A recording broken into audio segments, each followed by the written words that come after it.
नमस्कार मैत्रिणींनो, रंजना किचनमध्ये तुमचं अगदी मनापासून स्वागत आहे. आज आपल्याला पाहिजे आहे भोपळ्याच्या पानांची रेसिपी. भोपळा म्हणजे आपण भोपळे घाऱ्या करतो, भोपळ्याची भाजी बनवतो. त्या भोपळ्याच्या भाजीपासून म्हणजे पानापासून आपल्याला भाजी बनवायची आहे.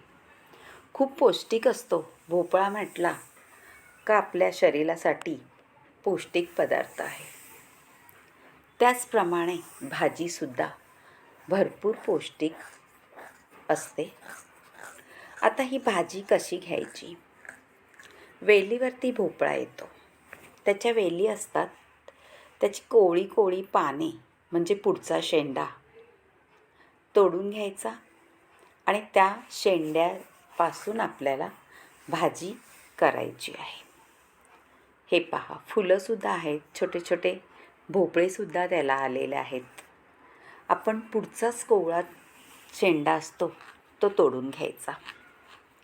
आता स्वच्छ पाण्याने 2-3 धुवून घ्यायचं व्यवस्थित आणि आपल्याला कापून घ्यायचं आहे. इतकी सुंदर भाजी होते. तुम्ही कधी केली का भोपळ्याच्या पानांची भाजी? नसली केली तर नक्की व्हिडिओ संपूर्ण पहा. अगदी हेल्दी भाजी आहे आणि ही भाकरीबरोबरसुद्धा खाऊ शकतो, चपातीबरोबर खाऊ शकतो, टिफिनलासुद्धा देऊ शकतो आणि आपल्या भातासोबत, वरण भातासोबतसुद्धा तोंडी लावू शकतो. भाज्या म्हटलं का अनेक प्रकारच्या भाज्या असतात, पण भोपळ्याची भाजी कोणी जास्त करत नाही. नक्कीच करा. अगदी पौष्टिक भाजी आहे, आपल्या शरीरासाठी खूप फायदेशीर. आपण ही भाजी केल्यानंतर नक्कीच सेवन करा आणि त्याचे फायदे मिळवा. आता कापून झालेली आहे, त्यासाठी मी 2-3 कांदे घेतले आहे. पहा, छोटे छोटे. मोठे असले तर 2 पुरेसे आहे. ते आपल्याला बारीक कापायचे आहेत व्यवस्थित आणि त्याच्यानंतर आपल्याला पुढची रेसिपी पाहायची आहे. कांदा घातला तर त्या रेसिपीला खूप सुंदर चव येते. आता आपल्याला एक कढई ठेवायची आहे आणि त्याच्यात तेल गरम करायचं आहे. तेल गरम केल्यानंतर जिरं घालायचं आहे त्याच्यामध्ये आणि तडतडल्यानंतर कांदा घालायचा आहे. कांदासुद्धा छान लाल परतून घ्यायचा आहे. पण त्याच्यात आपल्याला एक सिक्रेट पदार्थ घालायचा आहे. तो काय घालायचा आहे पाहू. नक्की सिक्रेट पदार्थ काय आहे, व्हिडिओ संपूर्ण लास्टपर्यंत बघितला तरच कळणार आहे. त्या पदार्थाने चव इतकी अप्रतिम येते का ही भाजी तुम्ही नेहमी करून खाल. आता कांदा छान परतल्यानंतर आपल्याला त्याच्यामध्ये घालायचं आहे. पहा, थोडंसं मीठ घालून घेऊ आणि मी हिरवी मिरची आणि लसूण याचा ठेचा करून घेतलेला आहे, तो घालून घ्यायचा आहे. आपल्याला जास्त बारीक करायचे नाही मिरची किंवा लसूण. ठेचा करतो त्याप्रमाणेच करून घालायचा आहे. तुम्हाला जसं तिखट हवं असेल त्याप्रमाणे घाला. मी 4-5 मिरच्या आणि 7-8 लसणाच्या पाकळ्यांचा ठेचा घातलेला आहे. तिखट जास्त खात असला तर 1-2 मिरची जास्तही घालू शकता. आणि कांद्यात परतून घ्यायची आहे तेलामध्ये आणि मीठसुद्धा घालायचं आहे चवीनुसार. तुमच्या अंदाजाने घाला मीठ, चवीनुसार मिरच्यांच्या. तिखट असतात काही मिरच्या जास्त तिखट नसतात. याप्रमाणे आपल्याला मीठ घालावं लागतं. आता सगळं व्यवस्थित हलवून घ्यायचं आहे. कांदा परतून झालेला आहे. पहा, थोडासा लाल झालेला आहे आणि आपण ठेचा घातलेला तो सुद्धा परतून झालेला आहे. आता आपण कापून ठेवलेली भाजी ती घालून घ्यायची आहे. ही भाजी घातल्यानंतर आपल्याला हलवून घ्यायची आहे थोडी थोडी घालून, म्हणजे कढईमध्ये आपोआप भाजी मावली जाते. आपल्याला वाटतं खूप सारी भाजी आहे, पण आळल्यानंतर थोडीशी भाजी होते. ही भाजी जास्त आळत नाही, अगदी थोडीशीही होणार नाही, थोडीसे प्रमाणात ती आळली जाते.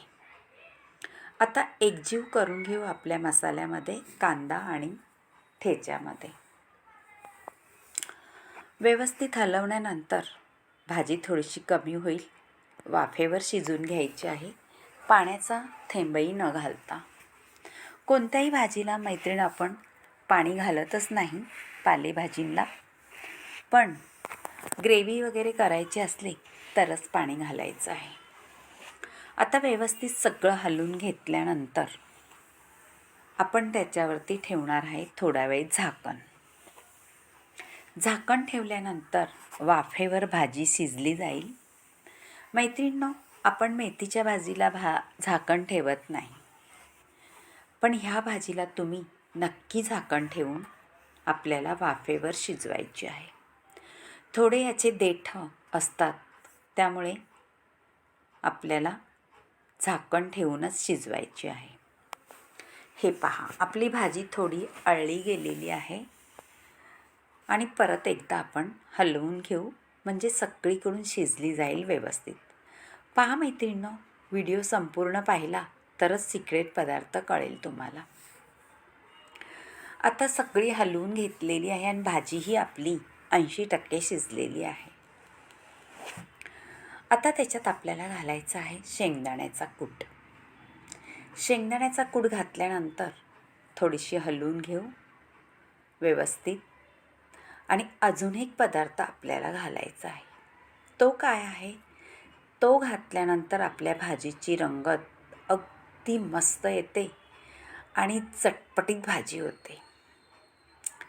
नक्की करून पहा. परत एकदा झाकण ठेवून वाफ दिलेली आहे. आणि नक्की करून पहा आणि रंजना किचनला लाईक करा, शेअर करा, कमेंट करायला विसरू नका आणि सबस्क्राईब करा. तुमच्या मैत्रिणीसोबतसुद्धा हा व्हिडिओ शेअर करा, त्यांनासुद्धा ही भाजी तेवढीच आवडेल. आता हे घेणार आहे मी फरसाण. आपलं फरसाण म्हणजे गाठिया आणि त्याच्यामध्ये शेंगदाणे, शेव ह्या प्रमाणात सगळं असतं. तर आपल्याला थोडंसं अर्धी वाटी फरसाण घ्यायचं आहे आणि ते क्रश करून घ्यायचं आहे मिक्सरमध्ये. आणि त्याचे 2 चमचे पुरेसे आहे आपल्या भाजीसाठी. आता ते घालून घेतलेलं आहे आणि एकजीव करायचं आहे, कारण आपली भाजी आता 100% शिजलेली आहे. फरसाणही आपलं शिजलेलं म्हणजे तळलेलं असतं, त्यामुळे त्यालाही वेळ नाही लागत शिजायला.